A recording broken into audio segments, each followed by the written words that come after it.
Jill había tomado el ascensor hasta lo que parecía ser otra parte del jardín o del patio, aunque la zona estaba bastante aislada por estar completamente rodeada por árboles. Lo había adivinado por unas cuantas plantas que crecían sin cuidado alguno y por los tranquilizadores ruidos del bosque provenientes del otro lado del vallado metálico. En aquel lugar no había nada más que ver que una puerta oxidada, encajada en una pared cubierta de hiedra y que había sido soldada, y un gran pozo abierto. Por su interior bajaba una escalera en espiral que llevaba hasta otro pequeño ascensor, en el que subí. Pero, ¿dónde demonios estoy ahora? El ascensor la había llevado hasta un lugar completamente distinto a cualquier otro de los que había registrado en la propiedad de Spencer. Carecía del olor fétido y extraño que flotaba en el aire de la mansión, y también de la penumbra goteante de los subterráneos. Era como si ella hubiese pasado de la ambientación de una novela de terror gótica a una instalación militar, al desolado paraíso de un utilitariano. Se encontraba en una gran estancia de cemento reforzada con acero, con las paredes pintadas del típico color naranja sucio de las instalaciones industriales.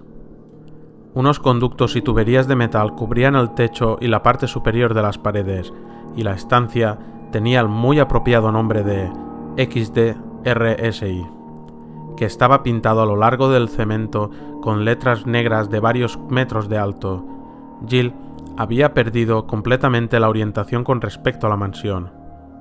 Aunque hace tanto frío como en el resto del lugar, al menos sé que voy en el buen camino.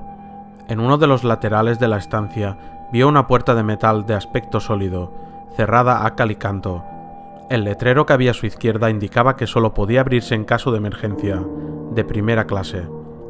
Supuso que la señal S1 que había en la pared significaba sótano nivel 1. Su teoría se vio confirmada cuando divisó una escalerilla metálica atornillada a la pared que bajaba a través de un estrecho agujero en el suelo de cemento. Lo normal es que a la S1 le siguiera S2. Dadas las alternativas, me parece que es ahí donde debo dirigirme, porque mi otra opción es regresar a través de los túneles subterráneos. Echó un vistazo por el agujero y solo vio un rectángulo de cemento al otro lado. Suspiró y comenzó a descender tras enfundar la Remington. Se giró en cuanto llegó al último peldaño, desenfundando rápidamente la escopeta. Se hallaba en una estancia mucho más pequeña, pero del mismo aspecto industrial que la anterior. Unos tubos fluorescentes insertados en el techo, una puerta gris de metal y unas paredes de cemento, lo mismo que el suelo. Atravesó el lugar a paso rápido, mientras comenzaba a sentirse esperanzada de que no encontraría más trampas o más criaturas. Hasta ese momento, lo más peligroso que había visto en los niveles del sótano era el ambiente gris y depresivo. Abrió la puerta y su esperanza se desvaneció cuando el seco y polvoriento olor a carne muerta y podrida le asaltó el olfato. Entró en una pasarela de cemento que llevaba hasta el comienzo de unas escaleras, con una barandilla de metal que rodeaba todo el camino. En el extremo superior de las escaleras vio un zombi derrumbado en el suelo. Estaba tan reseco que parecía una criatura momificada. Estaba despejada. Dobló la esquina sin dejar de vigilar al cuerpo reseco y atravesó el corto pasillo hasta llegar a una puerta situada a su izquierda. Un cartel colocado a un lado de la puerta indicaba «Sala de datos visuales». La puerta no estaba cerrada con llave. La abrió y se encontró en una habitación gris, con una larga mesa de conferencias en el centro, con un proyector de diapositivas enfrente de una pantalla portátil al otro extremo de la estancia. Jill vio un aparato de teléfono en la pared de la derecha y allí se dirigió, a sabiendas de que era esperar demasiado de su suerte, pero tenía que comprobarlo de todas maneras. No era un teléfono, sino un sistema de comunicación interna que parecía no funcionar. Suspiró y pasó de largo al lado de una columna decorativa. Rodeó la mesa, mirando sin interés al proyector de diapositivas vacío. Dejó que su mirada vagabundease por el lugar, en busca de algo de interés, y se detuvo en un cuadrado de metal sin marcas de ninguna clase que había en la pared, aproximadamente del tamaño de una hoja de papel. Jill se acercó para mirarlo con mayor detenimiento. Había una pequeña barra en el extremo superior del cuadrado. La tocó suavemente y el panel de metal se deslizó hacia abajo, dejando al descubierto un gran botón de color rojo. Miró alrededor la tranquila habitación intentando imaginar cuál sería la trampa esa vez, y entonces se dio cuenta de que ya no habría trampa alguna. La mansión, los túneles, todo estaba preparado para mantener a la gente alejada de este lugar, para impedir que llegaran hasta estos niveles inferiores. Todas estas habitaciones son demasiado insulsas como para ser otra cosa que un lugar de trabajo. De forma instintiva, supo que aquel pensamiento era completamente lógico. Esa era una sala de reuniones, un sitio donde beber café malo y discutir con los colegas de profesión. Nada iba a atacarla si apretaba aquel botón. Jill lo apretó, y la columna ornamental situada detrás de ella se deslizó hacia un lado con un suave zumbido metálico. Detrás del sitio donde había estado la columna aparecieron varias estanterías repletas de documentos y también algo brillante que relucía bajo la tenue luz de la estancia. Se acercó apresuradamente y recogió una llave metálica con un rayo grabado en su parte más ancha. Se la metió en uno de los bolsillos y se dedicó a revisar los papeles de las estanterías. Todos tenían estampado el logotipo de Umbrella, y aunque la mayoría de los informes eran demasiado gruesos para ponerse a leerlos, el título de uno de ellos le dijo a Jill lo que necesitaba saber, lo que ya había estado sospechando. Umbrella, informe de las armas biológicas, investigación y desarrollo. Jill puso de nuevo el informe en su sitio mientras asentía con lentitud. Por fin había encontrado las auténticas instalaciones de investigación. Supo al instante que el traidor de los Stars estaría en algún lugar de aquellas estancias. Iba a tener que ser muy prudente. Jill lanzó un vistazo final alrededor y decidió que lo mejor era buscar la cerradura a la que pertenecía la llave que había encontrado. Ya era hora de colocar las últimas piezas del rompecabezas que había organizado Umbrella y por el que los miembros de los Stars se habían sacrificado para intentar resolverlo.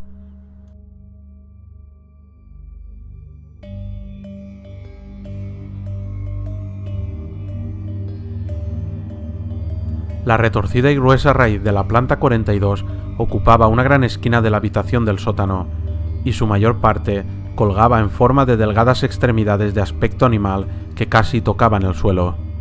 Unas cuantas de aquellas extremidades parecidas a grandes gusanos se retorcían de un lado a otro, chocando entre sí mientras se movían hacia adelante y hacia atrás, como si buscaran el suministro de agua que Chris había cortado. «Dios, es asqueroso», dijo Rebecca en voz alta.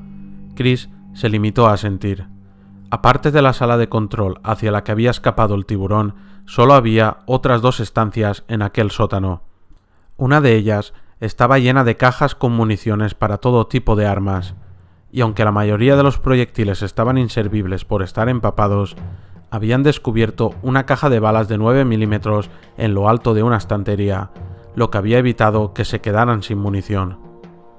La otra habitación era muy sencilla. Solo tenía una mesa de madera, un camastro y la enorme raíz de la planta carnívora que vivía a escaleras arriba. «Sí», dijo finalmente Chris. «Bueno, ¿cómo lo hacemos?» Rebecca sostuvo en alto una pequeña botella llena de un líquido de color púrpura y lo removió ligeramente, sin dejar de mirar los tentáculos que todavía se movían. «Bueno, tú te echas hacia atrás y no respiras muy fuerte. Esto incluye un par de toxinas que ninguno de los dos debemos tragar, y el líquido se convertirá en un gas cuando impacte contra las células infectadas». Chris volvió a asentir. «¿Cómo sabremos si está funcionando?» Rebecca sonrió. «Si el informe sobre esta sustancia es correcto, lo sabremos. Mira». Destapó la botella y se acercó a la retorcida rama. Luego le dio la vuelta a la botella y salpicó los temblorosos tentáculos con el líquido. Una nubecilla de humo rojizo surgió rápidamente de la raíz mientras Rebecca vaciaba la botella y retrocedía inmediatamente unos pasos. Oyeron un sonido chasqueante y silbante, como el de la madera mojada recién arrojada sobre una hoguera y que empieza a quemarse. Escasos segundos después, las retorcidas fibras comenzaron a romperse y a desmoronarse hacia el suelo, donde se deshicieron en polvo. Los gruesos nudos del centro de la raíz comenzaron a retorcerse y a secarse, encogiéndose sobre sí mismos. Chris se quedó mirando pasmado mientras la gigantesca y atemorizadora raíz se convertía en una goteante bola de musgo de un tamaño no mayor que el de la pelota de un niño y se quedaba allí colgada, completamente muerta. Todo el proceso no había durado más allá de 15 segundos. Rebecca señaló con un gesto de la barbilla hacia la puerta y ambos salieron mientras Chris meneaba incrédulo la cabeza. «Dios, ¿qué has puesto en ese mejunje?» «Fíate de lo que te digo, no quieras saberlo. ¿Estás listo para salir de aquí?» Chris sonrió de oreja a oreja. «Vamos allá». Ambos comenzaron a correr al trote hacia las puertas del sótano, recorriendo rápidamente el frío pasillo hacia la escalera que llevaba arriba. Chris ya estaba pensando en unos cuantos planes de escape para cuando salieran de aquel edificio. La cuestión dependería mucho de hacia dónde llevara la salida. Si acababan saliendo al bosque, lo mejor sería dirigirse a la carretera más cercana y encender una hoguera, y luego esperar a que llegara la ayuda. Aunque quizá tengamos suerte y lleguemos al aparcamiento de este puñetero lugar, podríamos hacerle el puente a un coche y salir de aquí pitando. Quizás así lograríamos que Irons hiciera algo útil por una vez, como por ejemplo, llamar a los refuerzos. Llegaron al pasillo de madera y se encaminaron hacia la estancia donde estaba la planta. Cruzaron a grandes zancadas la habitación verde de lianas siseantes y finalmente se detuvieron delante de la puerta ocupada por la planta 42. Chris respiró profundamente y asintió en dirección a Rebecca. Ambos desenfundaron sus armas y Chris abrió la puerta, deseoso de saber qué había más allá de la planta experimental. Entraron en una enorme habitación cuyo húmedo ambiente estaba cargado con el olor a vegetación podrida. Fuera cual fuera el aspecto que tenía antes, el monstruo que había sido la planta 42 ahora no era más que un gran y humeante lago de viscosidad púrpura en el centro de la estancia. Unas lianas hinchadas del tamaño de mangueras antiincendios se extendían flácidas a lo largo del suelo, como una masa lívida, y Chris registró la habitación con la vista en busca de la puerta de salida, y lo único que vio fue una chimenea en una de las paredes, una silla rota en una esquina y una puerta que aparentemente llevaba de vuelta al dormitorio que ya habían registrado. Era un pasadizo secreto que no habían descubierto y que llevaba hasta la mismísima estancia en la que se encontraban. La entrada debe de estar escondida detrás de la estantería de libros. No había salida del lugar. Matar a la planta había sido una pérdida de tiempo. No bloqueaba el paso a ningún lugar. Rebecca parecía tan desilusionada como él. Tenía los hombros hundidos y sus ojos de expresión sombría registraban las paredes desnudas de la estancia. «Lo siento, Rebecca». Ambos recorrieron lentamente la habitación. Chris miraba la planta muerta mientras caminaba e intentaba decidir qué hacer. Rebecca se acercó a la chimenea y se agachó a su lado para examinarla, removiendo las ennegrecidas cenizas. No la haría regresar a la mansión. Ninguno de ellos estaba preparado para aquello. Además, eran demasiadas serpientes incluso con la munición adicional que habían conseguido. Podían esperar en el patio a que Brad sobrevolara el lugar de nuevo, esta vez más cerca, y hasta que estuviera al alcance del pequeño aparato de radio que llevaban. «Chris, he encontrado algo». Se dio la vuelta y vio que Rebecca sacaba un par de hojas de papel de entre las cenizas. Tenían los bordes quemados, pero aparte de eso parecían estar en buen estado. Cruzó la estancia y se inclinó para mirar por encima de su hombro, y sintió que su corazón comenzaba a palpitarle con fuerza cuando leyó las primeras palabras de la hoja que sostenía Rebecca. Procedimientos de seguridad, sótano, nivel 1. Helipuerto, uso exclusivo de los ejecutivos. Esta restricción no será aplicable si se produce una emergencia. Las personas no autorizadas que entren en el helipuerto serán abatidas sin previo aviso. Ascensor. El ascensor queda sin funcionamiento durante las emergencias. Sótano, nivel 2. Sala de datos visuales. Únicamente pueden utilizarla los miembros de la sección de investigación especial. Los restantes accesos a la sala de datos visuales deben ser autorizados por Kevin Arving, directivo de la sala. Sótano, nivel 3. Prisión. La sección sanitaria controla el uso de la prisión. Un ayudante de investigación, E. Smith, S. Ross, A. Wesker. Debe estar presente si se autoriza el uso del virus. Cuarto de generadores. Acceso limitado a los supervisores generales.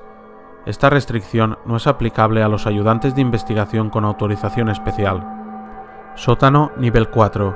Con respecto a los progresos del tirano tras el uso del virus T, el resto del papel estaba quemado y no podía leerse las palabras. A. Wesker, dijo Chris en voz baja. Capitán, maldito sea Wesker. Barry le había dicho que Wesker había desaparecido inmediatamente después de que los demás miembros del equipo Alpha se dividieran para buscarlo, y fue Wesker el que nos condujo inmediatamente aquí cuando los perros nos atacaron. El jefe competente, eficaz, inescrutable Wesker, y que ahora resulta que trabaja para Umbrella.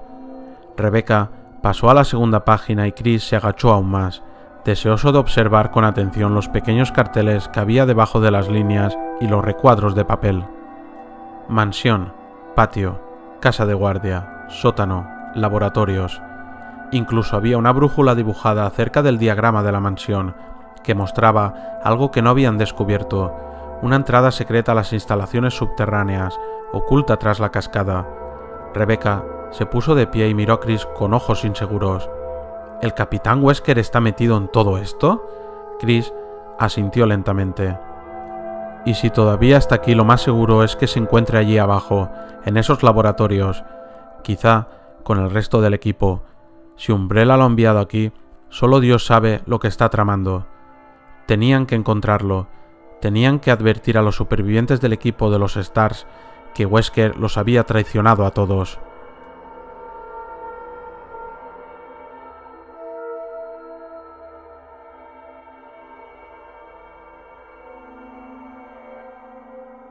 Ya estaba todo hecho.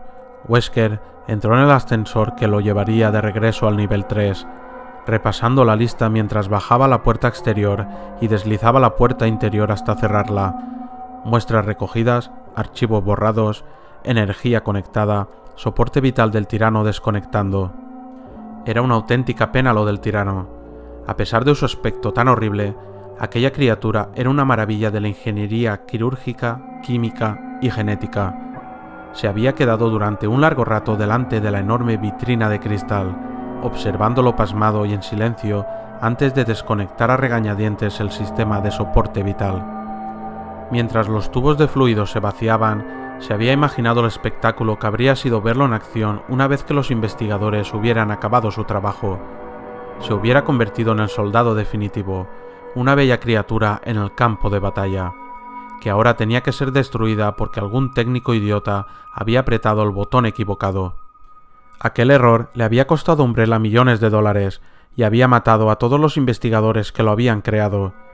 Pulsó el botón de subida y el ascensor cobró vida con un zumbido, llevándolo de vuelta hacia el último paso de su misión, activar el sistema de autodestrucción que se encontraba en la parte trasera del cuarto de generadores.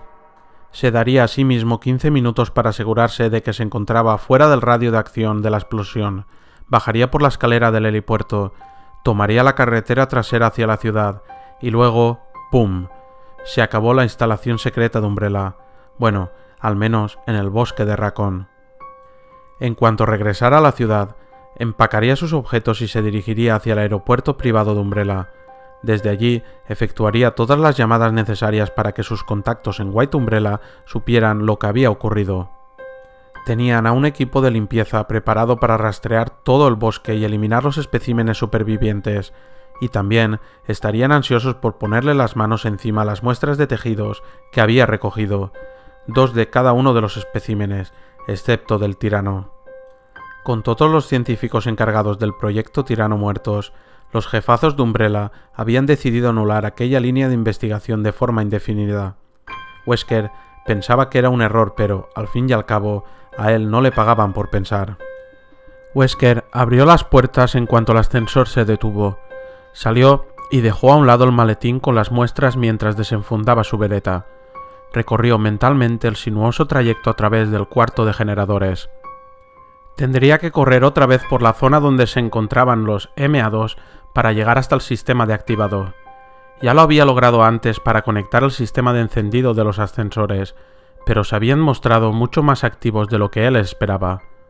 En lugar de debilitarlos, el hambre los había llevado a nuevas cotas de ferocidad. Había tenido suerte de atravesar el lugar sin un solo rasguño. Wesker se detuvo en seco cuando oyó un zumbido hidráulico procedente del otro lado de la estancia. Unos pasos resonaron sobre el suelo de cemento, luego dudaron, y finalmente se dirigieron hacia el cuarto de generadores, al otro extremo del pasillo. Wesker asomó un poco la cabeza por la esquina y miró, justo a tiempo para ver desaparecer a Jill Valentine a través de las puertas metálicas, que lanzaron un siseo mecánico por todo lugar antes de cerrarse. ¿Cómo ha logrado atravesar la zona de los cazadores? Jesús, al parecer, la había subestimado. Y además, había llegado sola. Si era tan buena, era posible que los MA1 no la matasen, y acababa de bloquearle la única ruta de acceso hasta el sistema de activado de la autodestrucción.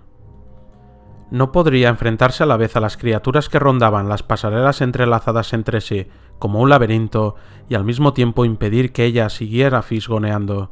Completamente frustrado, Wesker recogió la maleta de muestras y cruzó a paso rápido la estancia, de regreso a las puertas hidráulicas que llevaban al pasillo principal del nivel 3. Si Valentine lograba salir de allí, tendría que pegarle un tiro. Eso solo retrasaría sus planes unos cuantos minutos, pero, aún así, era un hecho inesperado. El juego había llegado demasiado lejos como para permitir más sorpresas. Las sorpresas lo cabreaban, le daban la sensación de que no tenía las cosas bajo control. Yo tengo el control. Aquí no ocurre nada que yo no pueda manejar. Este es mi juego y yo pongo las reglas. Lograré cumplir mi misión sin más interferencias por parte de esa pequeña zorra ladrona. Wesker se acercó al acecho hasta el pasillo principal y vio que Jill había logrado eliminar a unos cuantos más de los resecos investigadores y técnicos que deambulaban por los laboratorios subterráneos. 2 de ellos estaban justo al lado de la puerta. Tenían los cráneos reventados y convertidos en fragmentos polvorientos por lo que parecían ser impactos de proyectiles de posta. Rabioso, le dio a uno de ellos una patada en las costillas, que se partieron con un crujido seco bajo la punta de su bota. A ese crujido le siguió el sonido de unas pesadas botas que bajaban por las escaleras metálicas que daban al nivel 2, y su pesado taconeo resonó por toda la estancia. Justo después, Wesker oyó una bronca pero titubeante. ¿Jill? ¿Barry Barton? Vivito y coleando. Wesker alzó lentamente su arma, dispuesto a disparar contra Barry en cuanto apareciera a la vista, pero la bajó inmediatamente pensativo. Después de un momento, una feroz sonrisa comenzó a extenderse lentamente por su rostro.